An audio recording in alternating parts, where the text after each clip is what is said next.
Hello, I'm Nathan Judah. I'm here with Mr. Wolves himself, Mr. Tim Spiers. Tim, we're doing a season review. A player season review. Thanks for telling me. Yes, well, I thought, I'd get you here. It's been a couple of weeks now, so I felt we were due to have a bit of banter.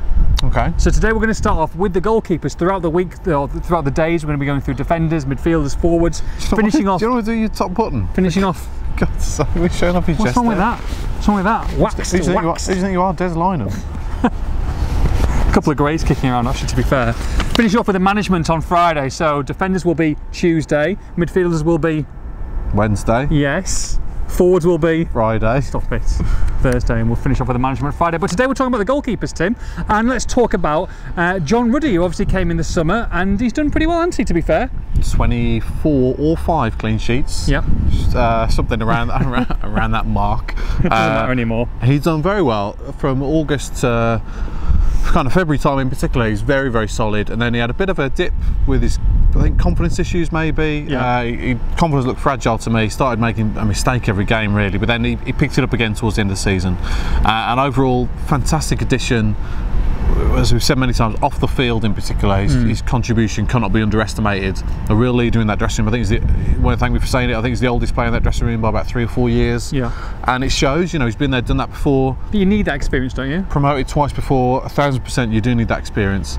And he played a really crucial role in kind of keeping everyone calm when things were going badly, which admittedly wasn't very often. But they did need that to keep them going.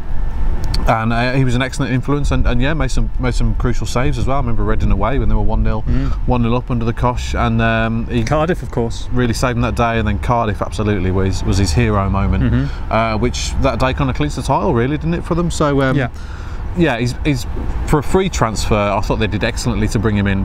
Bear in mind, he was one of the first signings that came in. I think he came in before Neves and Jota and all the rest of it. So he came in. Took a bit of a leap of faith on his part, and he had Premier League offers as well, which he eschewed because he wanted first team football. Didn't want to sit on the bench. Didn't want to sit on the bench, and it's paid off for him. So he's been a key part of this campaign. Excellent bit of business on Wolves' part, and yeah, he's done very, very well. Before we move on to next season, look at Will Norris. Obviously got a fleeting side of him against Sunderland. Didn't go according to plan, I guess, but again, one for the future, and he still had some great performances in the cup games. Yeah, I felt really sorry for him at Sunderland. He'd been a superhero in the cup competitions. I think he went 5 games without conceding a goal, which is just phenomenal. One of only 2 goalkeepers in the world to stop Man City from scoring this season. World. With that clean sheet he kept at the Etihad, that was his standout moment of the season. Well, actually, he was brilliant at Southampton away as well. Yeah. You weren't there that night, were you? But they won 2-0 at Southampton in the Carabao Cup. A week, Max. He was exceptional there. Made some phenomenal saves. Man City wasn't so much the phenomenal saves, but he was extremely solid all evening. Yeah. And yeah, so that cup run, five clean sheets in a row. Bit of a superhero run, and then yeah, got his chance in the league finally on the last day of the season, and blew it in some respects with a couple of mistakes, but didn't help with what was in front of him either, though. Didn't help with what was in front of him, and he came from the cold, and Wolves were terrible that day. Yeah. So that was a shame. I'm not going to judge him on that. Just going to wash that. Yeah, definitely. Yeah. Well, I think you look at the 6 cup games when he was excellent for all of them. So that's what we look at. I think again, good bit of business, cheap from Cambridge. Very grounded, young English keeper that's got a big future in the game, I'm sure. So John Ruddy #1 this season, Will Norris #2. What are you thinking next season? Do you feel that Wolves will be looking or prioritising a goalkeeper to contend with Ruddy, or do you think they're happy with what they've got? I certainly think they will expand the goalkeeping department. We've seen John Flatt released this week. He would have been what, 4th choice. Jack Ruddy's gone on loan to Scotland, and then to Oldham as well, and hasn't done well, to be honest, by all accounts. Made a few mistakes.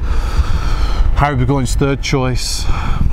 These guys, Harry Burgoyne and Will Norris, they've got to be playing football, and obviously Wolves need backup keepers at Molineux, but also that's balanced with wanting to get these guys out. For me, I think they'll be looking to bring in 1 or 2 keepers this summer. Really? I think they'll bring in a young keeper, and I think they'll bring in an experienced keeper to compete with Ruddy for that #1 spot. To compete or to be #1 or We'll see. John Ruddy's a very, very accomplished goalkeeper, and an England international in the Championship Team of the Year, and he's done well in the Premier League before with Norwich. He's done well enough to earn a place in the England squad on many times in Norwich, and he got his 1 cap. So he's good enough. He's 31. He's a great age for a keeper. So I think I think they'll be looking to bring in someone to compete with Ruddy. I mean, obviously it's Wolves, they've got all the money in the world and they can go out and sign a top keeper, but I think Nuno will bring in someone of sufficient experience to say, look, it's between you and John Ruddy for that number one spot. Yeah, go and fight out in pre-season. I think so, yeah. And then with Will Norris, I'd be very keen to get him out on loan to a Championship club, and I think he can do it at that level. What is he, 23, 24 now? So he's got to be playing. He's got to be playing football. He can't be sat on the bench in the Premier League.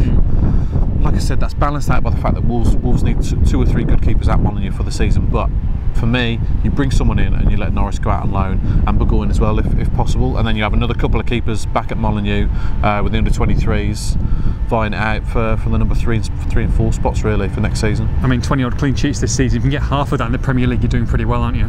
Yeah, and I felt sorry for him in a couple of games, Ruddy, because he was kind of caught out cold with a couple of mistakes that he made, purely by the fact that Wolves' defence and midfield is so good at denying the opposition chances and opportunities. So often he'd only have 1 or 2 shots to save in a game, if that. There were some games he had absolutely nothing to do, and as a goalkeeper that must be difficult, because you stood there for 90 minutes and all of a sudden you get 1 shot in the 70th minute, and I think that's what led to a couple of the mistakes he made. But I think we'd see John Ruddy do very well next season.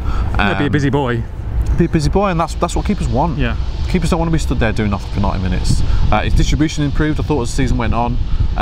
So I think he'd do well in the Premier League, but I do think Wolves will look to bring in a keeper alongside him. But I've got to say, Wolves' goalkeeping department has been excellent for many years now, and that tradition has been kept up this season. Like I said, Ruddy and Norris, 2 very good English keepers, and obviously we can't not do this video without talking about Carly Keamy, who is the Wolves' #1 keeper, and we don't know what's going to happen with Carl in the future, but he's obviously still on the books at the club. But that's way down the priority list for him and everyone at the moment. It's just about getting better and getting the treatment he needs, which he continues to do. And that's another thing about John Ruddy. You can never fill Carl Keamy's boots, but at the same time he's managed himself perfectly on and off. He's handled that very sensitive situation very well, actually. It can't be necessarily easy for him. He's got the fans singing another goalkeeper's name every game, and I think he's handled it very well whenever he's spoken in the press about it or to the club. Like I said, very sensitive situation when it came in last summer, but he's constantly looking out for Carl's welfare, and he's handled it very well. Excellent. That's the end of your goalkeeper review. Join us tomorrow on Tuesday for the midfielders, for the defenders review. Join us then.